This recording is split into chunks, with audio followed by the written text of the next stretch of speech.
नेहरू का विरोध हो रहा है, नेहरूवाद चल रहा है। इस नेहरू ने, जो प्रथम प्राइम मिनिस्टर थे भारत के, उनने पहली बार वक्फ अधिनियम 1954 में बनाया। वक्फ अधिनियम 1954 में बनाया और 1995 में जब कांग्रेस की सरकार थी तो वक्फ बोर्ड अधिनियम हुआ तैयार। इसमें वक्फ बोर्ड के पास 8 लाख एकड़ से ज्यादा जमीन है। अब आपको बता दें कि वक्फ क्या है, पहले वो बताएं। वक्फ का अर्थ है, मतलब जैसे दान करते हैं, हमारे यहाँ मंदिर को दान करते हैं, वैसे वक्फ अरबी शब्द है। और मुस्लिमों को अगर दान किया जमीन तो वो वक्फ की जमीन हो जाएगी। जैसे हम मंदिर को दान देते हैं अपनी जमीन, वैसे वक्फ किसी ने भी, वो चाहे हिंदू हो, उसने यदि अपने गांव के वक्फ को जमीन दिया तो वो फिर वक्फ का माना जाएगा, भले आपके पूर्वजों ने, जिसने भी। तो इसलिए वक्फ बनाया गया। और चल अचल संपत्ति दोनों को दान खुदा के नाम पर दे सकते हैं। कोई मुसलमान तो दान देता ही है, देगा, हिंदू भी, इसलिए हिंदू पूर्वजों पे ये दावा करते रहते हैं जमीन पर। और फिर उसके बाद ये जमीन किसी को भी ट्रांसफरेबल नहीं होगा, ट्रांसफर नहीं होगा, वो वक्फ की हो जाएगी प्रॉपर्टी। वक्फ की प्रॉपर्टी को एक लॉ बनाकर 54 में, और प्रबंधन का काम वक्फ बोर्ड को दिया गया और इसको कानूनी मान्यता और अधिकार दिया गया।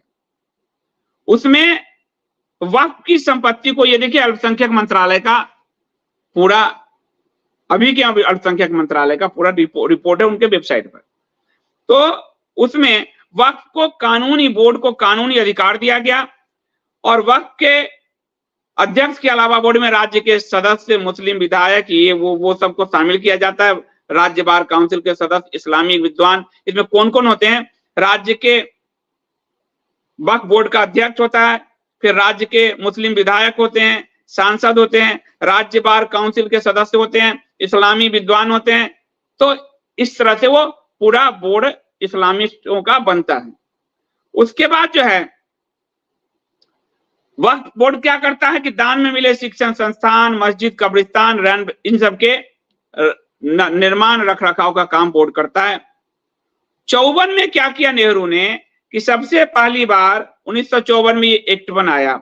इसके तहत वक्फ बोर्ड का जन्म हुआ। इस कानून का मकसद क्या था?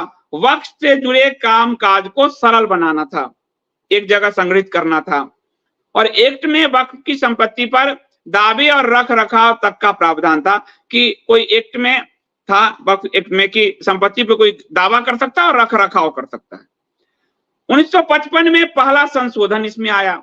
55 में एक नया वक्फ बोर्ड अधिनियम बना दिया गया। इसके तहत हर राज्य, केंद्र शासित प्रदेश में वक्फ बोर्ड बनाने की अनिवार्यता हो गई कि अब सबको बनाना होगा, अनुमति दी गई कि आप बनाइए। बाद में फिर 95 में संशोधन हुआ और 2013 में जब सोनिया की मनमोहनी सरकार था, इसमें बड़ा संशोधन हुआ। ठीक है, अब केंद्रीय वक्फ परिषद अल्पसंख्यक मामलों के मंत्रालय और के अधीन जो है एक संवैधानिक निकाय का, इसको संवैधानिक निकाय का एक दर्जा दिया।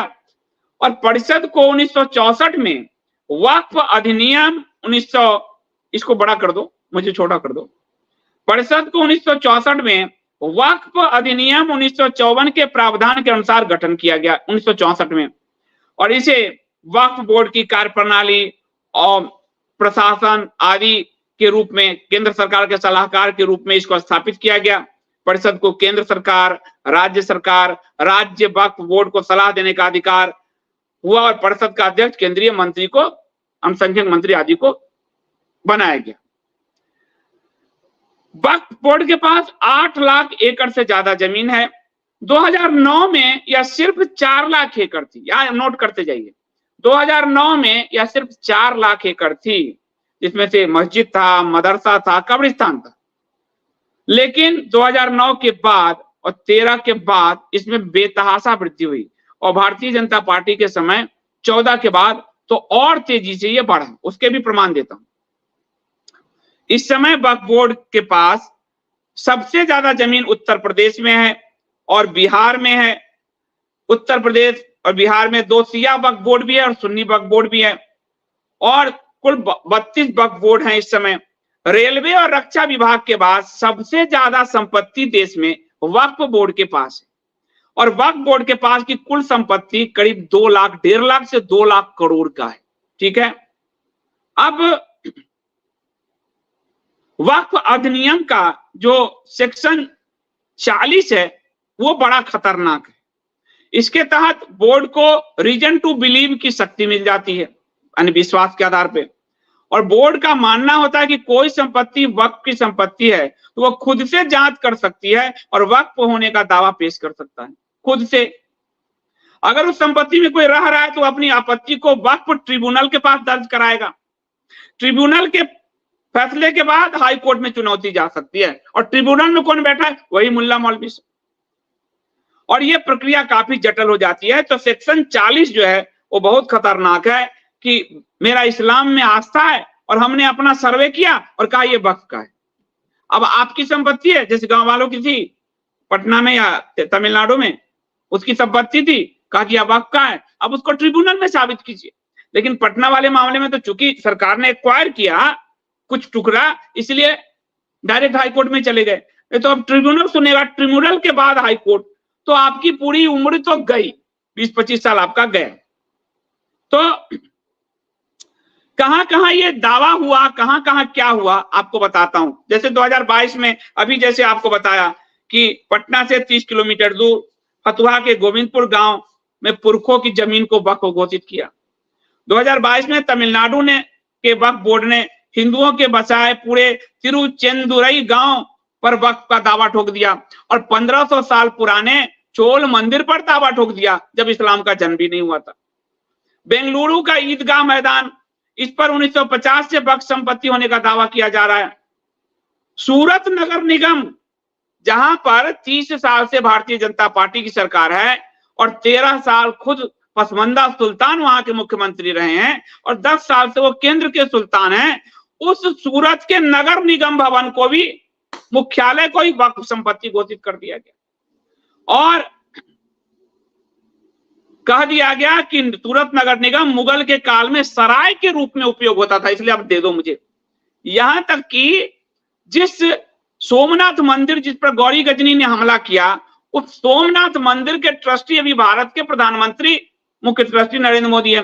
उस सोमनाथ मंदिर के 52 बीघा जमीन पर कब्जा दावा ठोक दिया वक्फ ने। उस सोमनाथ जमीन को जो गौरी गजनी ने लूटा, अब वो वक्फ लूट रहा है इनकी सरकार में। 30 साल से भाजपा है गुजरात में और केंद्र में 10 साल से, वो कर दिया उन्होंने। सूरत नगर निगम पे दावा कर दिया उन्होंने। कोलकाता के Tollygunge club, royal Calcutta golf club, Bengaluru में आईटीसी विंडसर होटल, इन सब पे वक्फ का दावा कर दिया। और अब तो ये कहा जा रहा है कि मुकेश अंबानी के अंटालिका जो उसका बिल्डिंग है वो भी वक्फ पे, उस पे भी वक्फ ने दावा कर दिया। तो जब ये विधेयक पेश किया गया अभी, उसमें कहा सरकार ने कि 95 में वक्फ अधिनियम से जुड़ा मौजूदा विधेयक है, इसमें वक्फ बोर्ड को अधिक अधिकार मिला है।